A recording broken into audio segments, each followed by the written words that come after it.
যেটা আছে সেটা আমরা খুলে দিব কালকে, যাতে করে সেখান দিয়ে মুসল্লিরা প্রবেশ করতে পারে। তবে আমি অনেক মহিলাদের কাছ থেকে রিকোয়েস্ট পাচ্ছি, তারা নামাজ পড়ার জন্য তারা ইন্টারেস্টেড। তো আসলে আমাদের এখানে এখনো পর্যন্ত সিটি কর্পোরেশনের এই ফ্যাসিলিটিসটা আমরা এনশিওর করতে পারিনি, ঢাকাতে অনেক জায়গায় আছে।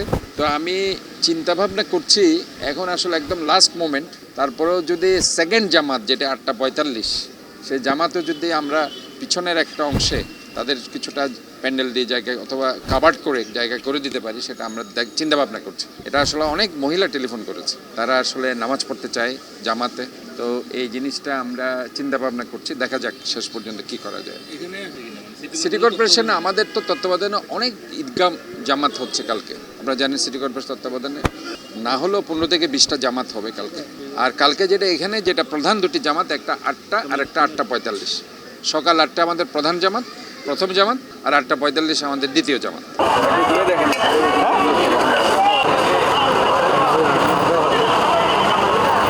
জমিয়তুল ফালাহ প্রাঙ্গণে প্রতি বছরের মতো এবারও চট্টগ্রামের প্রধান ঈদ জামাত অনুষ্ঠিত হবে।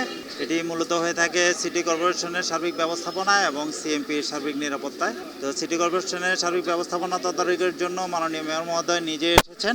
সম্মানিত কমিশনার মহোদয় ভাইরাল ফ্লুতে আক্রান্ত থাকায় তার পক্ষ থেকে আমি এডিশনাল কমিশনার এসেছি।